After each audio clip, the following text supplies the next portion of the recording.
থলোগৈ গান্ধী মণ্ডপ এইবাবেই বিশেষ 1946 চনত পোন প্ৰথমবাৰৰ বাবে শৰণীয়া পাহাৰৰ শিখৰত পদাৰ্পণ কৰিছিলে মহাত্মা গান্ধী আৰু তেওঁৰ স্মৃতিতে এখন সংগ্ৰহালয় নিৰ্মাণ কৰিছিল যিখন সংগ্ৰহালয়ত গান্ধীজীয়ে ব্যৱহাৰ কৰা সদ্য ব্যৱহৃত সামগ্ৰীসমূহ সংৰক্ষণ কৰা গৈছে তেখেতৰ আত্মজীৱনী সংৰক্ষণ কৰা হৈছে সকলোকে মই এই সংগ্ৰহালয়ৰ পৰা স্বাগতম জনাইছো আৰু সংগ্ৰহালয়ত কি বস্তু আছে অকণমান নিজেও চালো তাৰ লগতে আপোনালোকক অকণমান দেখুৱাবলৈ চেষ্টা কৰিলো কেইবাবাৰো গৈছো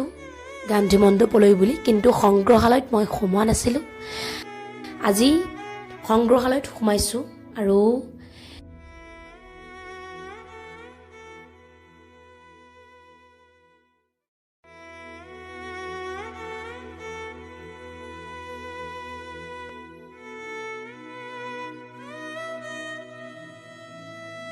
বিশেষকৈ তেখেতৰ এইটো এটা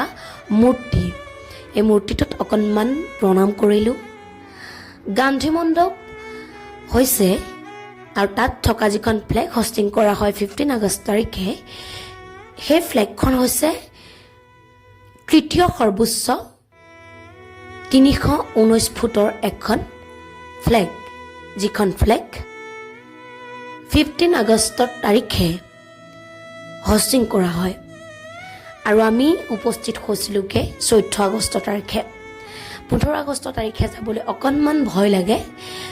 সেইবাবে 14 তাৰিখতে আমি গৈছিলোঁ তাৰ পৰা অকণমান কিবা কিবি ভিডিঅ' সংগ্ৰহ কৰিছিলোঁ আৰু সকলোৱে জানে গান্ধী মণ্ডপ কিয় বিখ্যাত অকল সেয়াই নহয় মহাত্মা গান্ধী যেতিয়া অসমত আহিছিলে তেতিয়া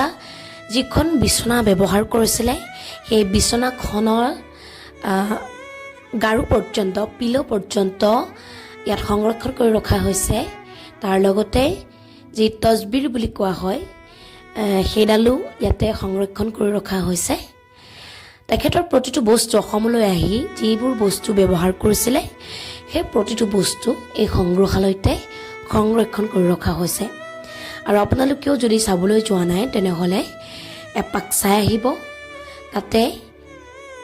5:30লৈকে খোলা থাকে ৰাতিপুৱা সম্ভৱতঃ 9:30 মান বজাৰ পৰাই খোলা থাকে 5:30 কিন্তু বন্ধ কৰা হয় এয়া হৈছে সংগ্ৰহালয়খনৰ বাহিৰৰ পৰিৱেশ যেহেতু 15 আগষ্টৰ আগদিনাখন আমি গৈছিলোঁ গতিকে তাৰ পৰিৱেশটো পৰিষ্কাৰ কৰি ৰাখিছিলে যেহেতু 15 আগষ্টত ফ্লেগ হোষ্টিং কৰা হ'ব গতিকে চাৰিওফালে পৰিৱেশটো পৰিষ্কাৰ কৰি ৰাখিছিলে এয়া হৈছে বাহিৰৰ যি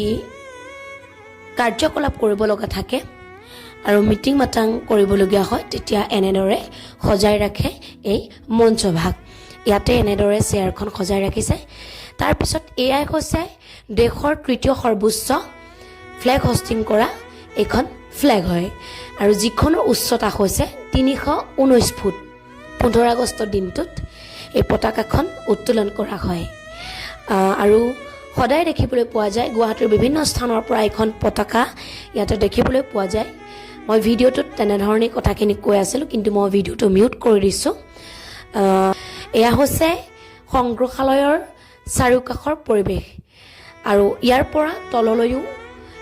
অকণমান শান্ত পৰিৱেশ আছে চাৰিওফালে গছ গছনিৰে ভৰা খুব সুন্দৰ এটা পৰিৱেশ আৰু এই পৰিৱেশৰ মাজতে আপুনি যদি কেতিয়াবা এপাক গৈ বহিম বুলিও ভাবে আপোনালোকে গৈ তাতে বহিব পাৰে উঠি অহা যিসকল কণ ল'ৰা ছোৱালী আছে সেই সকলকো আপোনালোকে সংগ্ৰহালয়টি দেখুৱাব পাৰে গান্ধীজীৰ আত্মজীৱনীৰ কথা আপোনালোকে দেখুৱাব পাৰে সকলো কথা ইয়াতে বিৱৰণ দিয়া গৈছে তাৰ লগতে আপুনি এটা সুন্দৰ শীতল পৰিৱেশো পাব তাৰ লগতে নজনা কথা বহুতো জানিবলৈ পাব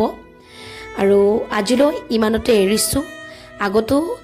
মোৰ ইয়াৰ ওপৰত এটা ব্লগ বনোৱা আছে ইউটিউব চেনেলত যদি আপোনালোকে চোৱা নাই তেনেহ'লে স্বপ্নম কাশ্যপ ব্লগ চেনেলটিত গৈ চাব পাৰিব বা ফেচবুক পেজতো আপোনালোকে চাব পাৰিব আৰু পুনৰ নতুন এটি ভিডিঅ' সৈতে আকৌ লগ পোৱাৰ আশাৰে আপোনালোকক আজিলৈ এৰিছোঁ এইখিনিতে জনাওঁ মই অকণমান বাহিৰত ভিজিট কৰিব গৈ আছোঁ নতুন নতুন ভিডিঅ' আহি আছে